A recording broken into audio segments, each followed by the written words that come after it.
ಆಗಿರೋ ತಪ್ಪನ್ನ ಸರಿ ಅಂತ ವಾದಿಸ್ಬಿಟ್ರ ಸೋನು ನಿಗಮ್ ಅನ್ನೋ ಪ್ರಶ್ನೆ ಉದ್ಭವ ಆಗ್ತಿದೆ. ಏನೋ ವಿವಾದಕ್ಕೆ ಫುಲ್ ಸ್ಟಾಪ್ ಇಡೋ ಯತ್ನದಲ್ಲಿ ಸೋತು ಬಿಟ್ರ ಸಿಂಗರ್ ಸೋನು. ಸ್ಪಷ್ಟನೆ ಕೊಟ್ಟು ಮತ್ತೆ ಕಿಡಿಯನ್ನ ಹೆಚ್ಚಿಸಿದ್ರ ಸಿಂಗರ್ ಸೋನು.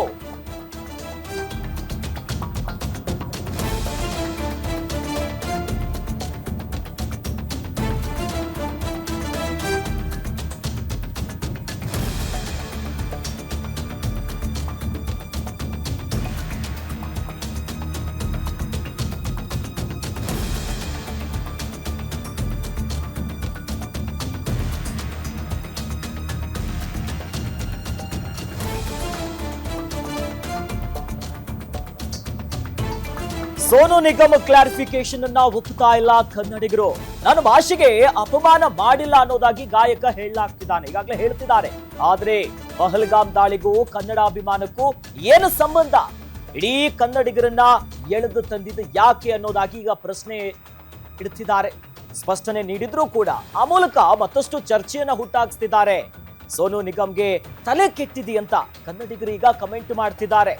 ಏನೋ ಯಾವಾಗ ಈ ವಿವಾದ ಆಯ್ತು ಆಗ ಹಲವು ಪ್ರಶ್ನೆಗಳನ್ನ ಮುಂದಿಟ್ರು. ಉಗ್ರರ ದಾಳಿಗೂ ಜೊತೆಯಲ್ಲಿ ಕನ್ನಡ ಅಭಿಮಾನಕ್ಕೂ ಏನು ಸಂಬಂಧ ಅಂತ. ಇದಾದ್ಮೇಲೆ ಸ್ಪಷ್ಟನೆ ಕೊಡೋದಕ್ಕೆ ಸ್ವತಃ ಸೋನು ನಿಗಮ್ ಅವರು ಒಂದು ವಿಡಿಯೋ ಮಾಡ್ತಾರೆ. ಈ ವಿಡಿಯೋದಲ್ಲಿ ಕನ್ನಡ ಕನ್ನಡ ಕನ್ನಡ ಅಂತ ಹಿಂಗೂ ಕೇಳೋದಕ್ಕೂ ಕನ್ನಡ ಅಂತ ಕೇಳೋದಕ್ಕೂ ಡಿಫ್ರೆನ್ಸ್ ಇದೆ ಅನ್ನೋ ನಿಟ್ಟಿನಲ್ಲಿ ಏನ್ ಸ್ಪಷ್ಟನೆ ಕೊಟ್ಟಿದಾರಲ್ಲ, ಇದು ಮತ್ತಷ್ಟು ಕಿಚ್ಚು ಹತ್ತಿಸ್ತಾ ಇದೆ. ಮತ್ತಷ್ಟು ಕನ್ನಡಿಗರ ಕೆಂಗಣ್ಣಿಗೆ ಗುರಿ ಆಗ್ತಿದ್ದಾರೆ ಸಿಂಗರ್. ಮತ್ತೆ ನನಗೆ ಈ ಭಾಷೆ ಮೇಲೆ ಅಪಾರವಾದಂತ ಅಭಿಮಾನ ಇದೆ, ಹಂಗಿದೆ ಹಿಂಗಿದೆ ಅಂತಾರೆ. ಬಟ್ ತಮ್ಮ ಹೇಳಿಕೆನೇ ಈಗ ಮತ್ತಷ್ಟು ಅವರಿಗೆ ಸಮಸ್ಯೆಯನ್ನ ತಂದಿಟ್ಟಿದೆ.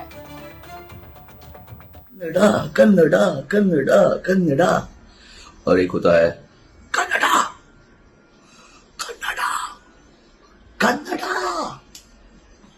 फर्क है दोनों में। सिर्फ 4-5 गुंडे टाइप थे जो वहां पे चिल्ला रहे थे। उनको इनफैक्ट वहां के हजारों लोग मना भी कर रहे थे, रोका। लड़कियां मुझे याद है उनको चिल्ला रही बोली थी मत करो।